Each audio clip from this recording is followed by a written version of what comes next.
हरे कृष्णा। आप सभी का दिन शुभ एवं मंगलमय हो। कान्हा जी की कृपा आप सभी भक्तों पर हमेशा बनी रहे। आज आप लोग सुनेंगे रमा एकादशी की व्रत कथा और आरती। युधिष्ठिर ने पूछा, जनार्दन, मुझ पर आपका स्नेह है, अतः कृपा करके बताइए, कार्तिक के कृष्ण पक्ष में कौन सी एकादशी होती है। भगवान श्री कृष्ण बोले, राजन, कार्तिक के कृष्ण पक्ष में जो परम कल्याणमयी एकादशी होती है वह रमा के नाम से विख्यात है। रमा परम उत्तम है और बड़े बड़े पापों को हरने वाली है।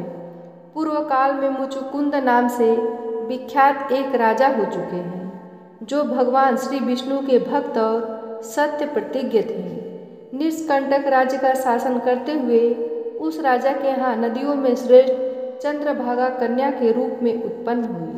राजा ने चंद्रसेन कुमार शोभन के साथ उसका विवाह कर दिया।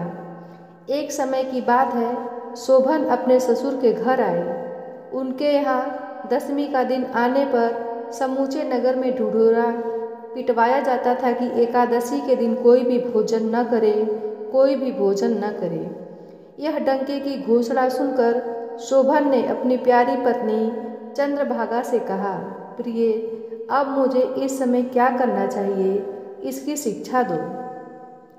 चंद्रभागा बोली, प्रभु, मेरे पिता के घर पर तो एकादशी को कोई भी भोजन नहीं कर सकता।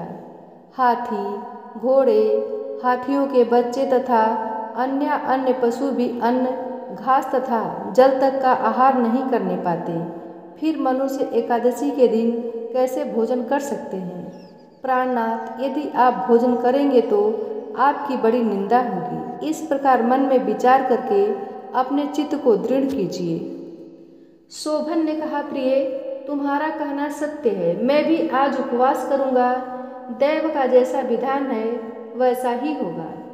भगवान श्री कृष्ण कहते हैं, इस प्रकार दृढ़ निश्चय करके शोभन ने व्रत के नियम का पालन किया।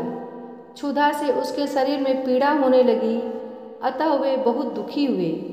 भूख की चिंता में पड़े पड़े सूर्यास्त हो गया।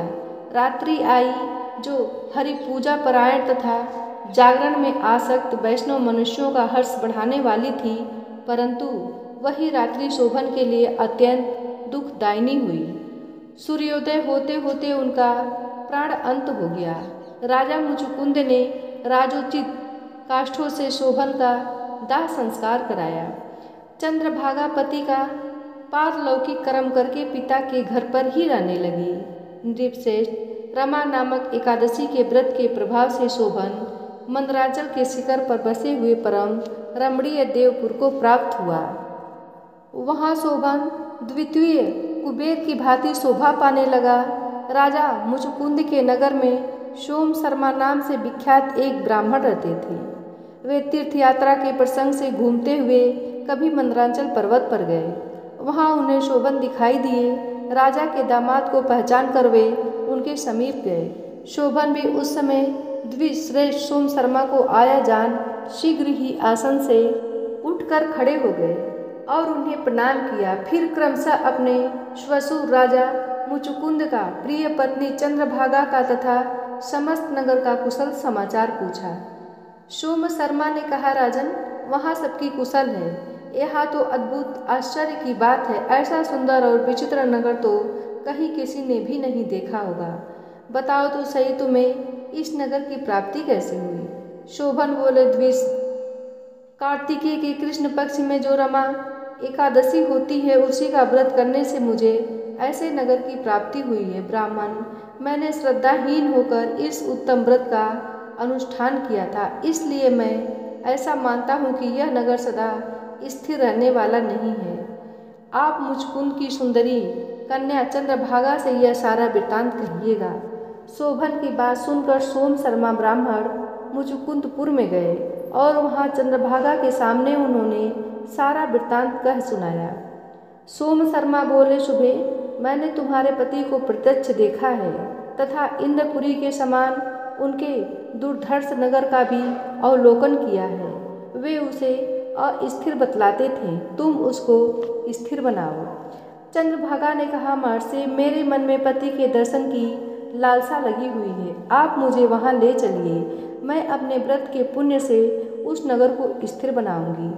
भगवान श्री कृष्ण कहते हैं, राजन, चंद्रभागा की बात सुनकर सोम शर्मा उसे साथ ले मंदराचल पर्वत के निकट वामदेव मुनि के आश्रम पर गए। वहाँ ऋषि के मंत्र की शक्ति तथा एकादशी सेवन के प्रभाव से चंद्रभागा का शरीर दिव्य हो गया तथा उसने दिव्य गति प्राप्त कर ली। इसके बाद वह पति के समीप गई। उस समय उसके नेत्र हर्षोल्लास से खिल रहे थे। अपनी प्रिय पत्नी को आई देख शोभन को बड़ी प्रसन्नता हुई। उन्होंने उन्हें बुलाकर अपने वाम भाग में सिंहासन पर बिठाया। तदंतर चंद्रभागा ने हर्ष में भरकर अपने प्रियतम से यह प्रिय वचन कहा, नाथ, मैं हित की बात कहती हूँ, सुनिए। पिता के घर में रहते समय जब मेरी अवस्था 8 वर्ष से अधिक हो गई, तभी से लेकर आज तक मैंने जो एकादशी के व्रत किए हैं और उनमें मेरे भीतर जो पुण्य संचित हुआ है, उसके प्रभाव से यह नगर कल्प के अंत तक स्थिर रहेगा तथा सब प्रकार के मनोवांछित वैभव से समृद्धिशाली होगा। निरुपशेष, इस प्रकार रमा व्रत के प्रभाव से चंद्रभागा दिव्य भोग, दिव्य रूप और दिव्य आभरणों से विभूषित हो अपने पति के साथ मंदराचल के शिखर पर विहार करती है। राजन, मैंने तुम्हारे समक्ष रमा नामक एकादशी का वर्णन किया है। यह चिंतामणि तथा कामधेनु के समान सब मनोरथों को पूर्ण करने वाली है। मैंने दोनों पक्षों के एकादशी व्रतों का पापनाशक महात्म्य बताया है। जैसी कृष्ण पक्ष की एकादशी है, वैसे ही शुक्ल पक्ष की भी है। उनमें भेद नहीं करना चाहिए। जैसे सफ़ेद रंग की गाय हो या काले रंग की, दोनों का दूध एक सा ही होता है। इसी प्रकार दोनों पक्षों की एकादशियाँ समान फल देने वाली हैं। जो मनुष्य एकादशी व्रतों का महात्म्य सुनता है, वह सब पापों से मुक्त हो श्री विष्णु लोक में प्रतिष्ठित होता है। अब सुनते हैं आरती। ओम जय जगदीश हरे, स्वामी जय जगदीश हरे। भक्त जनों के संकट क्षण में दूर करे। ओम जय जगदीश हरे। जो ध्यावे फल पावे, दुख बिन से मन का। सुख संपत्ति घर आवे, कष्ट मिटे तन का। ओम जय जगदीश हरे। मात पिता तुम मेरे, शरण गहूँ किसकी। तुम बिन और न दूजा, आस करूँ जिसकी। ओम जय जगदीश हरे। तुम पूरन परमात्मा, तुम अंतर्यामी। पार ब्रह्म परमेश्वर, तुम सबके स्वामी। ओम जय जगदीश हरे। तुम करुणा के सागर, तुम पालन करता।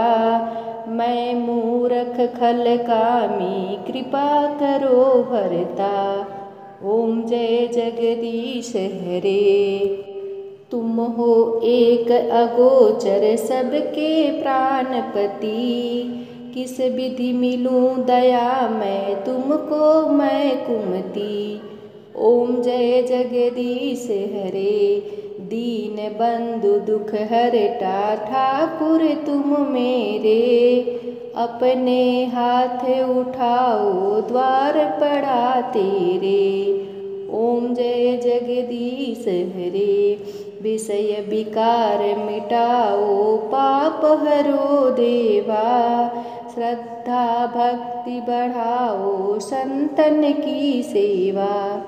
ओम जय जगदीश हरे। स्वामी जय जगदीश हरे। भक्त जनों के संकट क्षण में दूर करे। ओम जय जगदीश हरे।